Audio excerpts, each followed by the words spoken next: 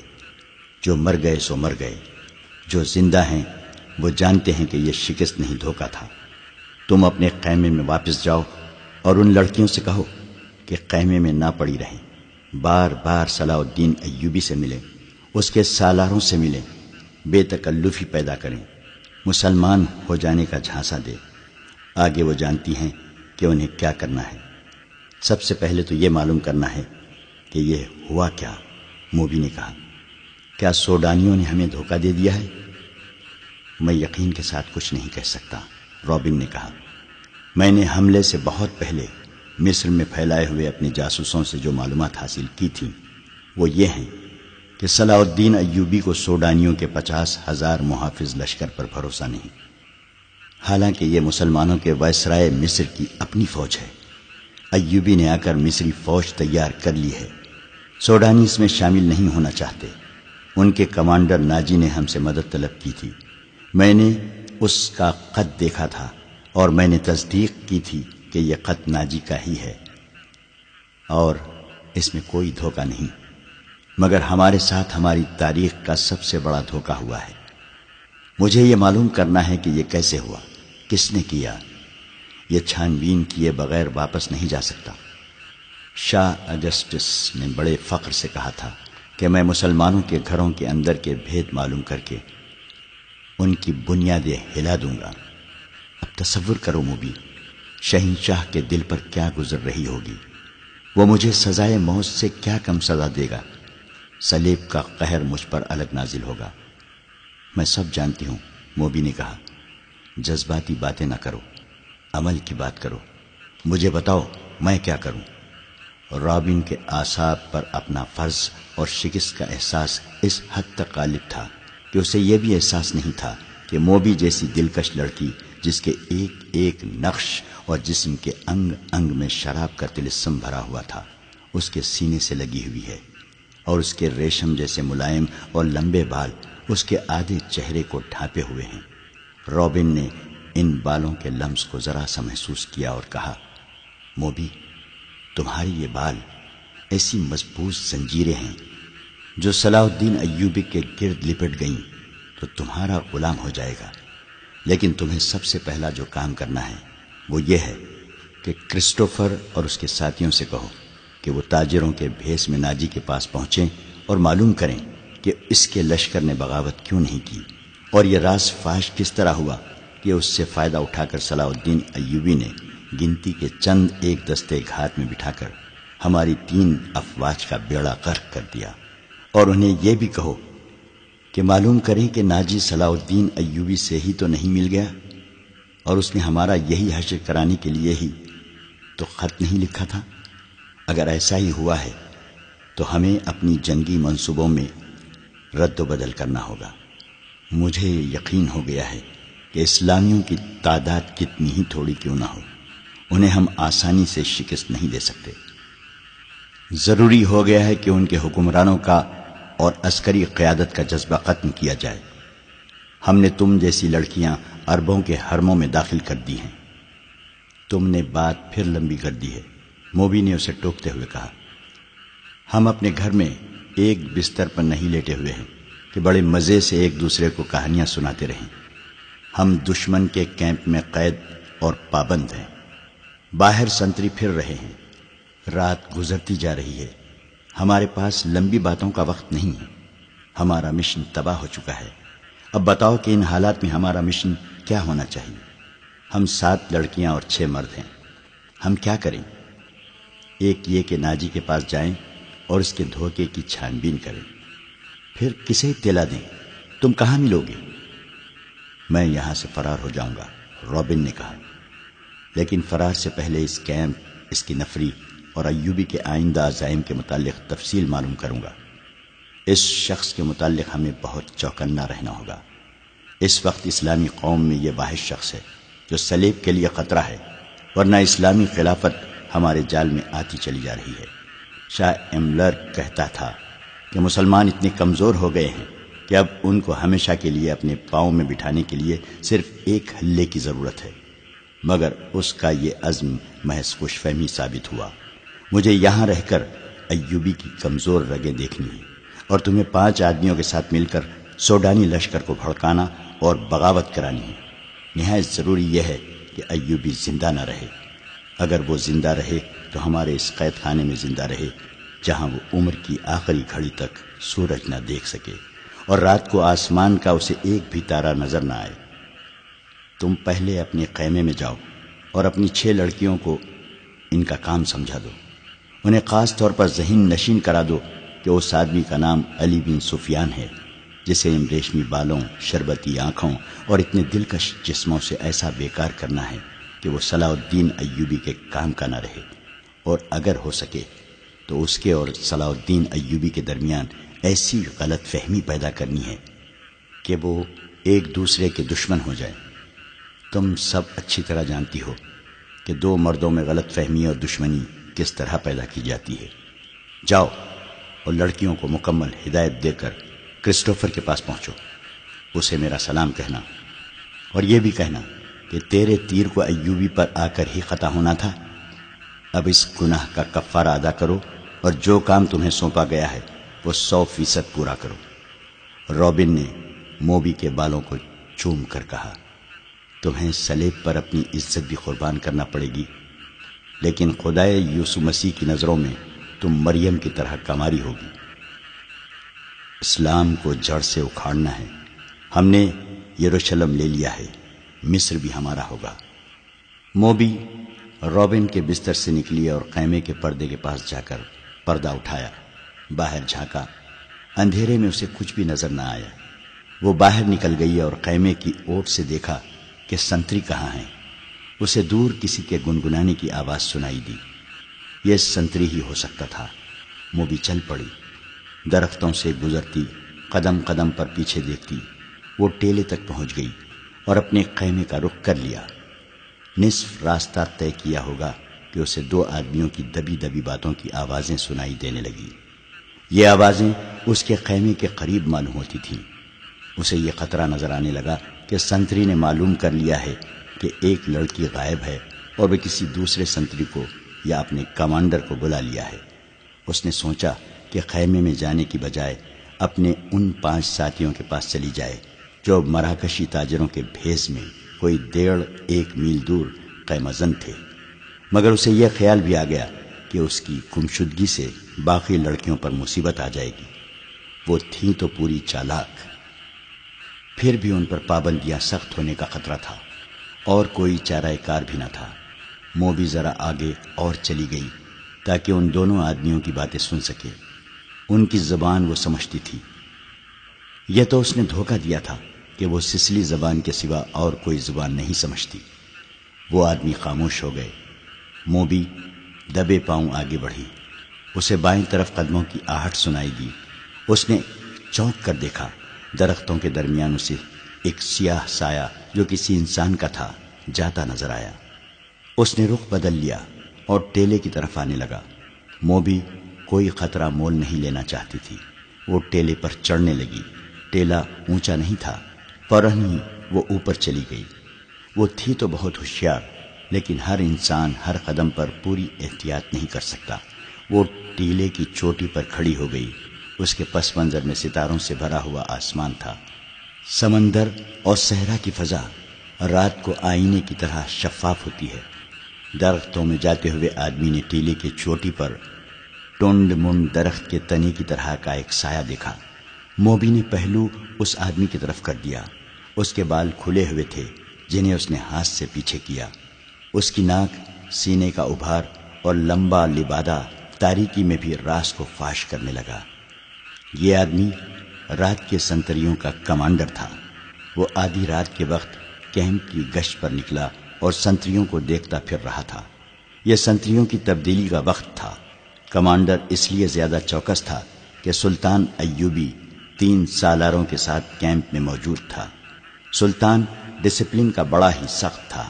ہر کسی کو ہر لمحہ خطرہ لگا رہتا تھا کہ سلطان رات کو اٹھ کر گشت پر آ جائے گا۔ کمانڈر سمجھ گیا کہ ٹیلے پر کوئی لڑکی کھڑی ہے۔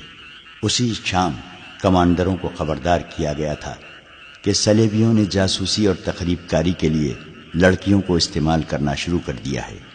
یہ لڑکیاں صحرائی خانہ بدوش کے بحروپ میں بھی ہو سکتی ہیں اور ایسی غریب لڑکیوں کے بھیس میں بھی جو فوجی کیمپوں میں کھانے کے لیے بھیک مانگنے آتی ہیں، اور یہ لڑکیاں اپنے آپ کو مغویہ اور مظلوم ظاہر کر کے پناہ بھی مانگ سکتی ہیں۔ کمانڈروں کو بتایا گیا تھا کہ آج 7 لڑکیاں سلطان کی پناہ میں آئی ہیں، جنہیں بظاہر رحم کر کے مگر انہیں مشتبہ سمجھ کر پناہ میں لے لیا گیا ہے۔ اس کمانڈر نے یہ احکام سن کر اپنے ایک ساتھی سے کہا تھا، اللہ کرے ایسی کوئی لڑکی مجھ سے پناہ مانگے، اور وہ دونوں ہنس پڑے تھے۔ اب آدھی رات کے وقت جب سارا کیمپ سو رہا تھا، اسے ٹیلے پر ایک لڑکی کا حلیہ نظر آ رہا تھا۔ پہلے تو وہ ڈرا کہ یہ چڑیل یا جن ہو سکتا ہے۔ اس نے نئے سنتری کو لڑکیوں کے خیمے پر کھڑا کر کے اسے بتایا تھا کہ اندر 7 لڑکیاں ہیں۔ اس نے پردہ اٹھا کر دیکھا تو دیے کی پیلی روشنی میں اسے 7 بستر نظر آئے تھے۔ ہر لڑکی نے منہ بھی کمبلوں میں ڈھانپ رکھا تھا۔ سردی زیادہ تھی۔ اس نے اندر جا کر یہ نہیں دیکھا تھا کہ 7واں بستر خالی ہے اور اس پر کمبل اس طرح رکھے گئے ہیں جیسے ان کے نیچے لڑکی سوئی ہوئی ہو۔ اسے معلوم نہیں تھا کہ 7ویں لڑکی ٹیلے پر ان کے سامنے کھڑی ہے۔ وہ کچھ دیر سوچتا رہا کہ اسے آواز دے یا اس تک خود جائے، یا اگر وہ جن چڑیل ہے تو اس کے غائب ہونے کا انتظار کرے۔ تھوڑی سی دیر کے انتظار کے بعد بھی لڑکی غائب نہ ہوئی، بلکہ وہ 2-3 قدم آگے چلی اور پیچھے کو چل پڑی اور پھر رک گئی۔ کمانڈر، جس کا نام فخر المنصوری تھا، آہستہ آہستہ ٹیلے تک گیا اور کہا، کون ہو تم؟ نیچے آؤ۔ لڑکی نے ہرن کی طرح چوکڑی بھری اور ٹیلے کی دوسری طرف اتر گئی۔ فخر کو یقین ہو گیا کہ کوئی انسان ہے، جن چڑیل نہیں۔ وہ تنومند مرد تھا۔ ٹیلا اونچا نہیں تھا۔ وہ لمبے لمبے ڈگ بھرتا ٹیلے پر چڑھ گیا۔ ادھر بھی اندھیرا تھا۔ رات کی خاموشی میں اسے لڑکی کے قدموں کی آہٹ سنائی دی۔ وہ ٹیلے سے دوڑتا اترا اور لڑکی کے پیچھے گیا۔ لڑکی اور تیز دوڑ پڑی۔ فاصلہ بہت تھا، لیکن فخر مرد تھا، فوجی تھا، چیتے کی رفتار سے دوڑ رہا تھا۔ ٹیلے کے پیچھے اونچی نیچی زمین، خشک جھاڑیاں اور کہیں کہیں کوئی درخت تھا۔ بہت سا دوڑ کر فخر المنصوری نے محسوس کیا کہ اس کے آگے تو کوئی بھی نہیں۔ اس نے رک کر ادھر ادھر دیکھا۔ اسے اپنے پیچھے اور بہت سا بائیں کو لڑکی کے قدموں کی آہٹ سنائی دی۔ وہ تربیت یافتہ لڑکی تھی۔ جہاں اسے حسن اور شباب کے استعمال کی تربیت دی گئی تھی، وہاں اسے فوجی ٹریننگ بھی دی گئی اور خنجر زنی کے داؤ پیچ بھی سکھائے گئے تھے۔ وہ ایک درخت کے اوٹ میں چھپ گئی تھی۔ فخر آگے گیا تو وہ دوسری طرف دوڑ پڑی۔ یہ تعاقب آنکھ مچولی کی مانند تھا۔ فخر کو اندھیرا پریشان کر رہا تھا۔ موبی کے قدم خاموش ہو جاتے تو وہ رک جاتا، قدموں کی آواز سنائی دیتی تو وہ دوڑ پڑتا۔ غصے سے وہ باولا ہوا جا رہا تھا۔ اس نے یہ جان لیا کہ یہ کوئی جوان لڑکی ہے۔ اگر بڑی عمر کی ہوتی تو اتنی تیز اور اتنا زیادہ نہ بھاگ سکتی۔ تعاقب میں فخر 2 میل فاصلہ طے کر گیا۔ موبی نے جھاڑیوں اور اونچی نیچی زمین سے بہت فائدہ اٹھایا۔ اس کے مرد ساتھیوں کا ڈیرا قریب آ گیا تھا۔ وہ دوڑتی ہوئی وہاں تک جا پہنچی۔ اس نے اپنے آدمیوں کو آوازیں دی۔ وہ گھبرا کر جاگے اور خیمے سے باہر آئے۔ ایک نے مشعل جلا لی۔ یہ ڈنڈے کے سرے پر لپٹے ہوئے کپڑے تھے۔ ان کی آگ کی روشنی بہت زیادہ تھی۔ فخر نے تلوار سوت لی اور ہانپتا کانپتا ان کے سامنے جا کھڑا ہوا۔ اس نے دیکھا کہ یہ 5 آدمی لباس سے سفری تاجر نظر آتے ہیں اور مسلمان لگتے ہیں۔ لڑکی ان میں سے ایک کی ٹانگوں کو دونوں بازوؤں میں مضبوطی سے پکڑے بیٹھی ہوئی تھی۔ مشعل کے ناشتے شعلے میں اس کے چہرے پر گھبراہٹ اور خوف نظر آ رہا تھا۔ اس کا سینہ ابھر اور بیٹھ رہا تھا۔ اس کی سانسیں بری طرح اکھڑی ہوئی تھی۔ یہ لڑکی میرے حوالے کر دو، فخر المنصوری نے حکم کے لہجے میں کہا۔ یہ ایک نہیں، ایک آدمی نے التجا کے لہجے میں جواب دیا۔ ہم نے تو 7 لڑکیاں آپ کے سلطان کے حوالے کی ہیں، آپ اسے لے جا سکتے ہیں؟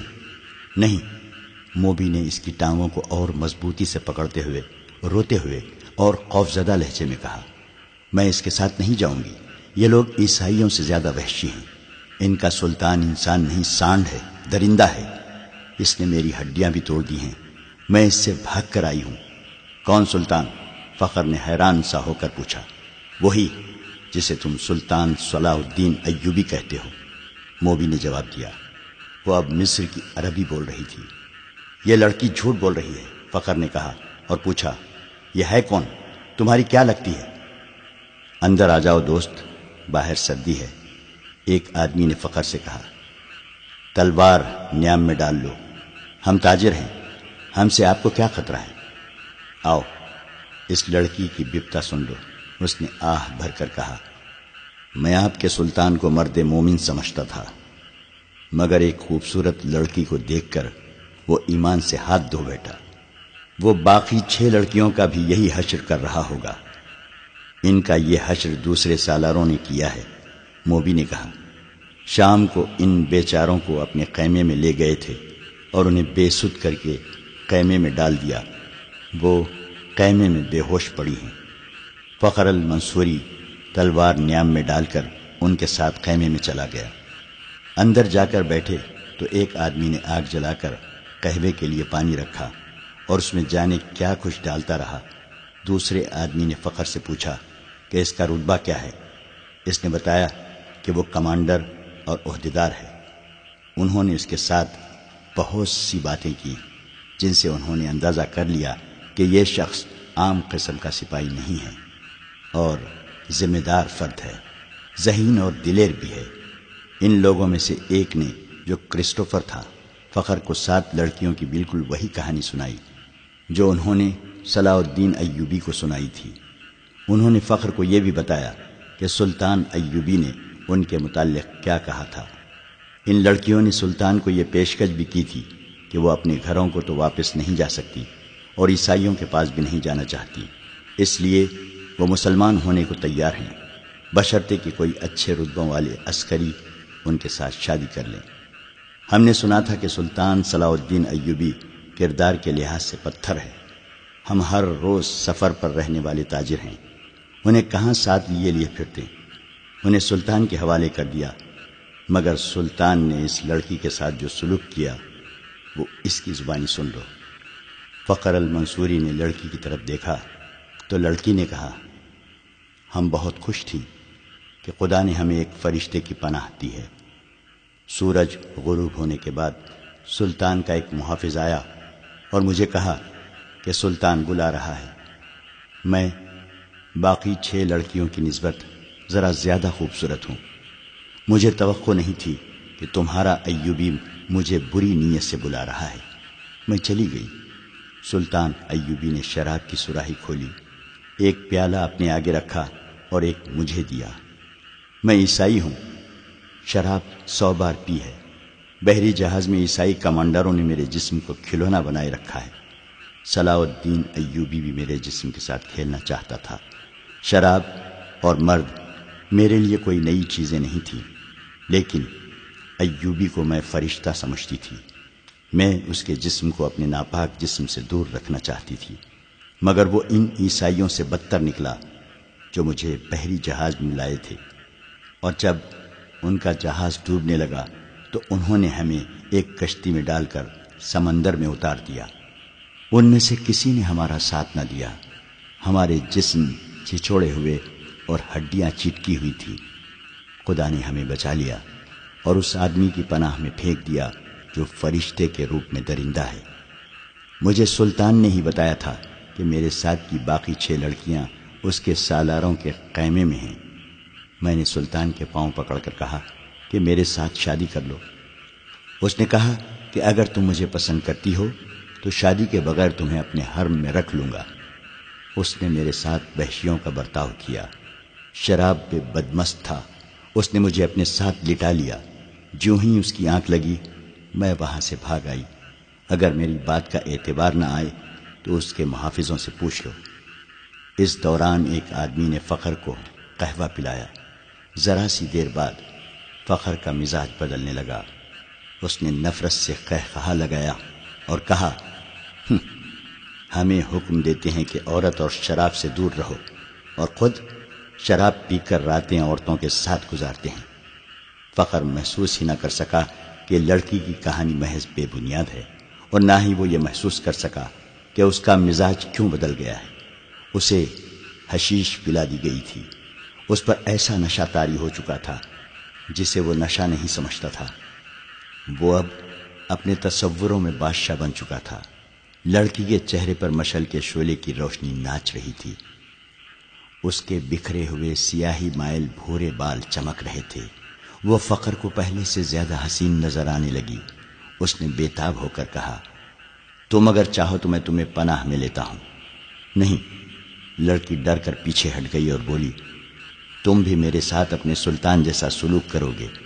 تم مجھے اپنے خیمے میں لے جاؤ گے اور میں ایک بار پھر تمہارے سلطان کے قبضے میں آ جاؤں گی۔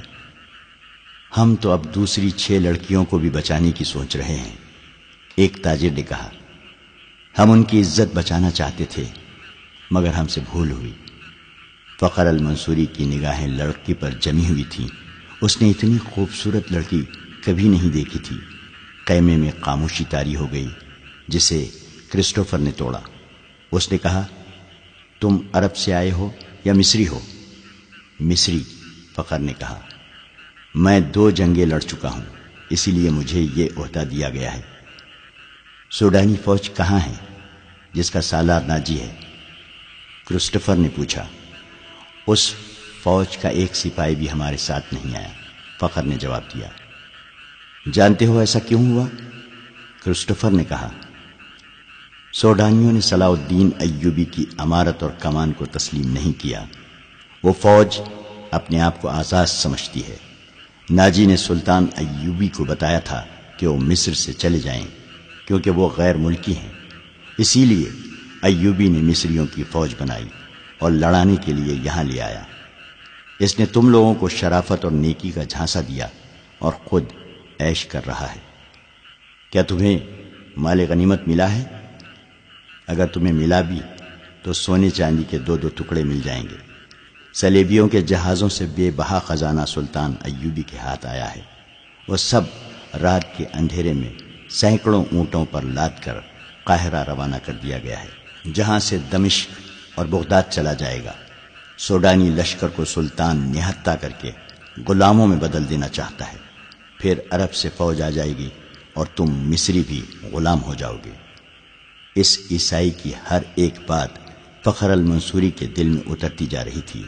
اثر باتوں کا نہیں بلکہ موبی کے حسن اور حشیش کا تھا۔ عیسائیوں نے یہ حربہ حسن بن صباح کے حشیشین سے سیکھا تھا۔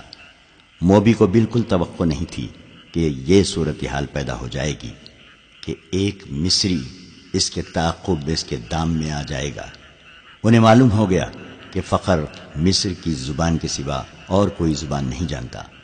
موبی نے اپنے 5 ساتھیوں کو سنانا شروع کر دیا کہ رابن زخمی ہونے کا بہانہ کر کے زخمیوں کے خیمے میں پڑا ہے اور اس نے کہا ہے کہ ناجی سے مل کر معلوم کرو کہ اس نے بغاوت کیوں نہیں کی، یا اس نے عقب سے صلاح الدین ایوبی پر حملہ کیوں نہیں کیا، اور یہ بھی معلوم کرو کہ اس نے ہمیں دھوکہ تو نہیں دیا۔ وہ باتیں کر رہی تھی تو فخر نے پوچھا، یہ کیا کہہ رہی ہے؟ یہ کہہ رہی ہے، ایک نے جواب دیا، اگر یہ شخص یعنی تم صلاح الدین ایوبی کی فوج میں نہ ہوتے تو یہ تمہارے ساتھ شادی کر لیتی۔ یہ مسلمان ہونے کو بھی تیار ہے، لیکن کہتی ہے کہ اسے اب مسلمانوں پر بھروسہ نہیں رہا۔ فخر نے بے تابی سے لپک کر لڑکی کو بازو میں پکڑا اور اپنی طرف گھسیٹ کر کہا، اگر میں بادشاہ ہوتا تو خدا کی قسم تمہاری خاطر تخت اور تاج قربان کر دیتا۔ اگر شرط یہی ہے کہ میں صلاح الدین ایوبی کو دی ہوئی تلوار پھینک دوں تو یہ لو۔ اس نے کمر بند سے تلوار کھولی اور نیام سمیت لڑکی کے قدموں میں رکھ دی۔ کہا، میں اب سے ایوبی کا سپاہی اور کمانڈر نہیں ہوں، مگر ایک شرط اور بھی ہے۔ لڑکی نے کہا، میں اپنا مذہب تمہاری خاطر ترک کر دیتی ہوں، لیکن صلاح الدین ایوبی سے انتقام ضرور لوں گی۔ کیا اسے میرے ہاتھ سے قتل کرانا چاہتی ہو؟ فخر نے پوچھا۔ لڑکی نے اپنے آدمیوں کی طرف دیکھا، سب نے ایک دوسرے کی طرف دیکھا۔ آخر کرسٹوفر نے کہا، ایک صلاح الدین ایوبی نہ رہا تو کیا فرق پڑے گا؟ ایک اور سلطان آ جائے گا، وہ بھی ایسا ہی ہوگا۔ مصریوں کو آخر غلام ہی ہونا پڑے گا۔